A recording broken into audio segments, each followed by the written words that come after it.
अप्रैल 2013 भारत। मुंबई, दिल्ली और जयपुर में लाखों लोग आईपीएल मैचों की हाइलाइट्स देख रहे थे।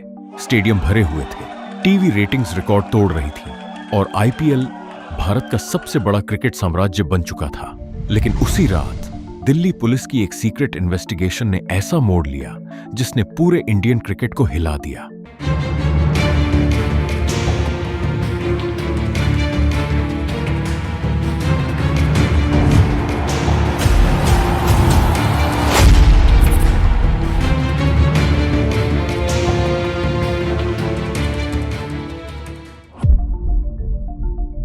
फोन टैप किए जा रहे थे, बुकियों पर निगरानी रखी जा रही थी। write it down. We hit the jackpot. और अचानक कुछ ऐसे नाम सामने आने लगे जिनकी किसी ने कल्पना भी नहीं की थी।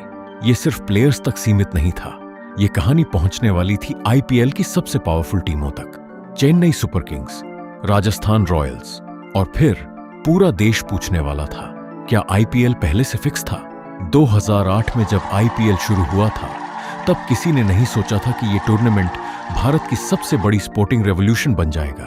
Bollywood stars, corporate owners, cheerleaders, packed stadiums, night matches, huge sponsorship deals. IPL सिर्फ क्रिकेट नहीं था, ये एंटरटेनमेंट इंडस्ट्री बन चुका था और इस नई दुनिया का सबसे बड़ा चेहरा थी चेन्नई सुपर किंग्स। पीली जर्सी, एमएस धोनी की कैप्टनसी, कंसिस्टेंट जीत, लॉयल फैन बेस। सीएसके सिर्फ टीम नहीं थी, वो आईपीएल का सबसे स्टेबल एम्पायर थी। दूसरी तरफ राजस्थान रॉयल्स थी, अंडरडॉग टीम, कम बजट लेकिन स्मार्ट स्ट्रैटेजी। 2008 में पहली आईपीएल ट्रॉफी जीतने के बाद रॉयल्स ने खुद को स्मार्ट क्रिकेट फ्रेंचाइज के रूप में एस्टैब्लिश किया था। लेकिन कैमरों और फायरवर्क्स के पीछे एक और दुनिया चल रही थी, बेटिंग, इल्लीगल सट्टा मार्केट, अंडरग्राउंड नेटवर्क्स और करोड़ों रुपयों का शैडो बिजनेस। भारत में क्रिकेट बेटिंग नई चीज नहीं थी, लेकिन आईपीएल ने इसे डेंजरस लेवल तक पहुंचा दिया। हर बॉल पर पैसा, हर ओवर पर पैसा, हर नो बॉल पर पैसा। और इसी सिस्टम का सबसे डार्क हिस्सा था स्पॉट फिक्सिंग, यानी मैच का रिजल्ट नहीं बल्कि मैच के छोटे मोमेंट्स पहले से तय करना। किस ओवर में वाइड बॉल होगी, कब नो बॉल डाली जाएगी, किस समय रन स्लो होंगे, दर्शकों को कुछ पता नहीं चलता, लेकिन बेटिंग सिंडिकेट्स करोड़ों कमाते रहते। और 2013 में दिल्ली पुलिस स्पेशल सेल इसी नेटवर्क को ट्रैक कर रही थी। इन्वेस्टिगेशन सीक्रेटली शुरू हुई थी अंडरवर्ल्ड लिंक्ड बेटिंग ऑपरेटर्स से। पुलिस को लगा था कि ये मामला सिर्फ बुकीज तक सीमित होगा, लेकिन फिर एक फोन कॉल इंटरसेप्ट हुई और कहानी बदल गई। 16 मई 2013 दिल्ली पुलिस ने अचानक प्रेस कॉन्फ्रेंस बुला ली। देश शॉक्ड रह गया। राजस्थान रॉयल्स के 3 प्लेयर्स अरेस्ट किए गए थे, एस श्रीसंत, अजीत चंदिला, अंकित चौहान। आरोप था स्पॉट फिक्सिंग। टीवी चैनल्स पर ब्रेकिंग न्यूज लगातार चल रही थी। IPL fixing scandal, cricket betrayed, nation shocked. Fans को यकीन नहीं हो रहा था। इंडियन क्रिकेट, जिसे लोग रिलीजन मानते थे, अब करप्शन के आरोपों में घिर चुका था। लेकिन असली विस्फोट अभी बाकी था, क्योंकि पुलिस इन्वेस्टिगेशन धीरे धीरे प्लेयर से ऊपर पहुंच रही थी, बहुत ऊपर। इन्वेस्टिगेशन के दौरान बार बार एक नाम सामने आने लगा, गुरुनाथ मयप्पन। ऑफिशियली वो Chennai super Kings team management से जुड़े थे, लेकिन अनऑफिशियली उन्हें सीएसके का फेस माना जाता था। सबसे बड़ी बात, वो उस समय बीसीसीआई प्रेसिडेंट एम श्रीनिवासन के दामाद थे। अब मामला सिर्फ बेटिंग का नहीं रह गया था। अब सवाल उठने लगे, क्या आईपीएल के अंदर कॉन्फ्लिक्ट ऑफ इंटरेस्ट था? क्या पावरफुल लोग प्रोटेक्टेड थे? क्या बीसीसीआई खुद इम्पार्शियल इन्वेस्टिगेशन कर सकता था? मीडिया ने प्रेशर बढ़ाना शुरू कर दिया। हर डिबेट शो में एक ही सवाल, अगर आम प्लेयर गिल्टी है तो बड़े नामों पर एक्शन क्यों नहीं? उधर राजस्थान रॉयल्स भी प्रेशर में थी। टीम को ओनर राज कुंद्रा पर भी बेटिंग एलिगेशंस लगने लगे। बॉलीवुड कनेक्शन होने की वजह से मामला और एक्सप्लोसिव बन गया। अब आईपीएल स्कैंडल क्रिकेट पेजेस से निकलकर नेशनल हेडलाइंस बन चुका था। न्यूज स्टूडियोज कोर्टरूम बन चुके थे। एक्स क्रिकेटर्स डिवाइडेड थे, फैंस कंफ्यूज थे और बीसीसीआई लगातार डैमेज कंट्रोल करने की कोशिश कर रहा था। लेकिन पब्लिक ट्रस्ट तेजी से टूट रहा था। फिर सुप्रीम कोर्ट की एंट्री हुई और यहीं से कहानी पूरी तरह बदल गई। भारत की हाईएस्ट कोर्ट ने इस मामले को सिर्फ स्पोर्ट्स कंट्रोवर्सी नहीं माना। कोर्ट ने सवाल पूछा, क्या बीसीसीआई अपने ही लोगों की निष्पक्ष जांच कर सकता है? देश की नजर अब जुडिशरी पर थी। प्रेशर इतना बढ़ चुका था कि बीसीसीआई की क्रेडिबिलिटी दांव पर लग गई थी और फिर बनाया गया लोधा कमेटी, एक ऐसी कमेटी जो आने वाले समय में आईपीएल हिस्ट्री का सबसे बड़ा फैसला सुनाने वाली थी। इन्वेस्टिगेशन के दौरान कई शॉकिंग डिटेल्स सामने आई। Phone records, betting links, suspicious communication. Media leaks ने पूरे माहौल को और टॉक्सिक बना दिया।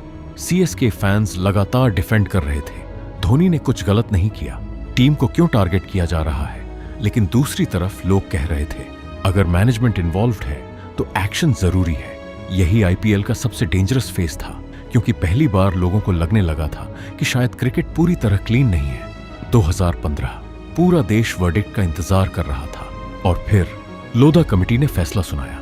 Chennai super Kings suspended for 2 years, Rajasthan Royals suspended for 2 years। पूरा क्रिकेट वर्ल्ड हिल गया। 2 सबसे पॉपुलर फ्रेंचाइजेस अचानक आईपीएल से बाहर कर दी गई थी। फैंस स्टन थे। कुछ लोगों को लगा जस्टिस हुआ है, कुछ लोगों को लगा इनोसेंट फैंस को पनिशमेंट मिली है। लेकिन एक बात क्लियर थी, इंडियन क्रिकेट का गोल्डन इमेज टूट चुका था। सबसे इमोशनल असर चेन्नई फैंस पर पड़ा, क्योंकि सीएसके सिर्फ फ्रेंचाइज नहीं थी, वो आइडेंटिटी थी। Whistle podu culture, yellow scene Chepauk, Dhoni loyalty, और अब वो सब गायब होने वाला था। 2016 आईपीएल में पहली बार लोग बिना सीएसके के टूर्नामेंट देख रहे थे। अजीब साइलेंस था। सोशल मीडिया पर सिर्फ एक सवाल, क्या सीएसके कभी वापस आएगी? उधर धोनी भी डिफिकल्ट फेज से गुजर रहे थे। ऑफिशियली उन पर कोई फिक्सिंग चार्ज नहीं था, लेकिन पब्लिक प्रेशर इमेंस था। वो राइजिंग पुणे सुपर जायंट के लिए खेलने लगे। फैंस इमोशनली डिवाइडेड थे। कुछ लोगों ने आईपीएल देखना छोड़ दिया, कुछ लोगों ने कहा टूर्नामेंट परमानेंटली डैमेज्ड हो चुका है। लेकिन आईपीएल रुकने वाला नहीं था। बीसीसीआई ने नई टेम्परेरी टीम्स इंट्रोड्यूस कर दी। टूर्नामेंट चलता रहा, लेकिन एक चीज मिसिंग थी, सीएसके ऑरा। 2017 खत्म होते होते सस्पेंशन पीरियड भी खत्म होने लगा और फिर अनाउंसमेंट आई, Chennai super kings are coming back. पूरा सोशल मीडिया एक्सप्लोड कर गया। येलो जर्सीज वापस आ रही थी, धोनी वापस आ रहे थे, और अचानक जो टीम कभी स्कैंडल का सिंबल बन गई थी, अब कमबैक स्टोरी बन चुकी थी। 2018 आईपीएल पहला मैच, स्टेडियम में सिर्फ एक रंग था, येलो। लोग रो रहे थे, चीयरिंग कर रहे थे, विसल पोडू फिर गूंज रहा था। क्रिटिक्स कह रहे थे ये टीम खत्म हो चुकी है, लेकिन सीएसके के अंदर अलग ही मेंटालिटी थी। Experienced players, Dhoni leadership, silent revenge mindset, और फिर सीधे फाइनल तक का सफर। फाइनल मैच, पूरा नैरेटिव बदल चुका था। 2 साल पहले बैंड फ्रेंचाइज अब ट्रॉफी जीतने से सिर्फ कुछ ओवर्स दूर थी, और जब आखिरी रन्स बने, स्टेडियम फट पड़ा। सीएसके चैंपियंस बन चुकी थी। फिर से ये सिर्फ क्रिकेट विक्ट्री नहीं थी, ये रिडेम्पशन था। एक ऐसी वापसी जिसने आईपीएल हिस्ट्री की सबसे इमोशनल स्टोरीज में अपनी जगह बना ली। लेकिन इस पूरी कहानी ने इंडियन क्रिकेट को हमेशा के लिए बदल दिया। बीसीसीआई रिफॉर्म्स शुरू हुए, conflict of interest rules Titan हुए, एंटी करप्शन मॉनिटरिंग बढ़ी, बेटिंग सर्वेलेंस स्ट्रांग हुई। 2013 स्कैंडल ने एक चीज साफ कर दी, जब स्पोर्ट्स में पैसा बहुत बड़ा हो जाता है तो करप्शन भी उसके पीछे पीछे आता है।